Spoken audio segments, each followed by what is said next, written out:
That which gives meaning to life is unique and exclusive to each individual. Viktor Frankl. You chased it, you conquered it, the status, the money, the applause, the life they sold you as perfect, but you achieved everything, and you feel empty? Think of the euphoria peaks that fade quickly, the momentary relief after a new acquisition that dissolves into boredom. This is modern society's great lie, the promise that having fills being. What happens when material success doesn't fill the hole in your soul? You were programmed for external pursuit, for relentless validation, to believe that happiness is a commodity that can be bought, acquired, displayed. But the void is resilient. It returns, deeper, hungrier. Viktor Frankl, who faced the most brutal emptiness of existence, taught us that which gives life meaning is unique and exclusive to each. It's not universal. It's not merchandise. What happens when you discover you climbed the wrong ladder to paradise? That your trophies are just an echo of a soul hungry for meaning, not for things. If this provocation hit you, if you feel the claustrophobia of this emptiness, this video is a brutal mirror, ready to shatter the illusion, ready to face your true wealth. You weren't born with a hole in your soul. You were born with an essence, unique, complete. But you were programmed for craving, for relentless pursuit, for external validation. From the first cartoons to today's success narratives, they told you, you'll be happy when you have this. Be someone when you own that. This is the most insidious behavioral engineering, a system that forces you to be a seeker, an accumulator, transforming your search for meaning into a race for possessions. You were conditioned to associate personal worth with material achievements, happiness with immediate pleasures, love with social approval. Think of the intermittent positive reinforcement of consumption, that like on your new acquisitions post, that compliment for your car or job title. All this addicts you to external pursuit, just as Skinner observed in his experiments. You are randomly rewarded to keep spinning the wheel of performance, and behavioral finance enters here brutally. Modern marketing doesn't sell products. It sells the promise of filling your emptiness, of curing your insecurities, of giving you status, with slogans that appeal directly to your hungry soul. You spend your money, go into debt, not out of necessity, but out of a programmed impulse, for a fleeting dopamine promise, for an escape from existential pain. Robert Cialdini, in his Laws of Persuasion, shows how social proof, everyone's chasing this, and scarcity, don't miss this success opportunity, are used to manipulate your decision to invest your time, your energy, your life, in an endless race. You are indoctrinated to love the prison of having because it promises recognition, a social identity, instead of the freedom of being, the autonomy of your own worth, of your unshakable soul. If this programming resonates with you, comment below. I question my external pursuit. You feel increasingly disconnected from yourself, from your own truth, even with a life that seems complete. This is your internal fragmentation, the price of your soul surrendered to the incessant external pursuit.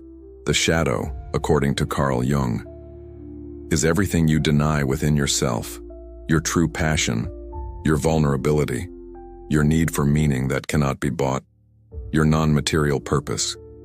They were silenced, pushed into the unconscious dark, in the name of success, of status, of the ideal life on social media. And what you repress controls you, sabotages you, hence the chronic dissatisfaction, the inexplicable anxiety, the feeling that no matter how much you achieve, it's never enough. Gabor explains that the trauma of disconnection from the authentic self, from your true emotional and spiritual needs, creates a vicious cycle of self-deception, where the pursuit of external satisfaction becomes a compulsion, an escape. You project your shadow onto the failures, onto those who don't have what you seek, onto those who live a simple life, because seeing peace or meaning in them means facing your own facade, your own endless race. Your identity becomes a sum of possessions, of titles, of appearances. You are not who you are. You are what the market and society programmed you to be, to keep seeking, to keep buying. How much of your life is spent maintaining this illusion of material fulfillment, in feeding the system that empties you and steals your soul? If this truth provoked you, comment below. I choose my unshakable soul. You seek freedom. But why do you feel so empty? Even with your displayed success, your accumulated possessions, your perfect life in the feed. Because this is false freedom, a prison disguised as ascent. The freedom to buy whatever you want, but not the freedom from desire, the freedom to accumulate, but not the freedom to find peace. The system sells you the illusion of complete fulfillment, of happiness achievable through consumption. It transforms your need for meaning into a dopamine trap of ephemeral pleasure spikes that never fill the yearning for a deep truth. Think of the purchasable happiness industry. It doesn't need to force you to be unhappy.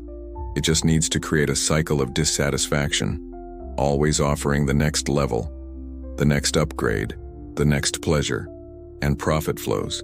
This is existential craving capitalism. It profits from your emptiness, from your insecurity, from your belief that having more is being more. Your energy, your time, your money, all monetized by the engine of dissatisfaction. Behavioral finance operates here brutally. How often have you gone into debt to buy something you needed because the promise of happiness was stronger than the reality of your budget? Daniel Kahneman taught us about present bias, the preference for an immediate reward. Even if the long-term cost is your soul, you surrender to fleeting pleasure, ignoring the bill, the emotional bill, the existential bill. You are not deciding. You are obeying the script of accumulation to maintain the order of production, the stability of profit, the manufactured peace of your materially full life. But true wealth cannot be measured in bank accounts. It is conquered in detachment, in introspection, in the courage to find being beyond having. If this part resonated with you, comment here. I don't want to trade freedom for ephemeral pleasures anymore. Rupture isn't about discarding possessions. It's about detachment from imposed desire. It's when you stop seeking outside and start inhabiting your own inner self. Authentic reconstruction begins in the silence of your nothingness, in the courage to allow yourself emptiness, boredom, the absence of constant stimulation, the stillness that the system so fears, because it reveals your true wealth. Gabor shows us the root of our incessant search for external validation is the trauma of disconnection from the authentic self. It's the belief that your worth depends on what you possess or do. The cure is reconnection with your unshakable soul, with your capacity to find value in being, not in having. This is true disobedience, disobeying the culture that wants you hungry, the voices that tell you to have more, your own self-exploitation in pursuit of status. It's a radical choice to abandon the false security of material achievements for the uncertainty of your own intrinsic worth, an authenticity that is priceless because it costs your success identity. Jordan Peterson speaks about the order that emerges from taking responsibility, from facing the chaos of existential emptiness and bringing coherence with your own truth. Your life isn't a display case, it's a purpose. You'll lose the fear of not having enough. You'll stop sabotaging yourself with the relentless pursuit, because there will be no part of you atrophied by materialism, no vital energy wasted feeding the cycle of craving. This is freedom. Not the freedom to buy whatever you want, but the freedom to be, to detach, to live with purpose, with presence, without the emptiness, without the invisible chains of consumption.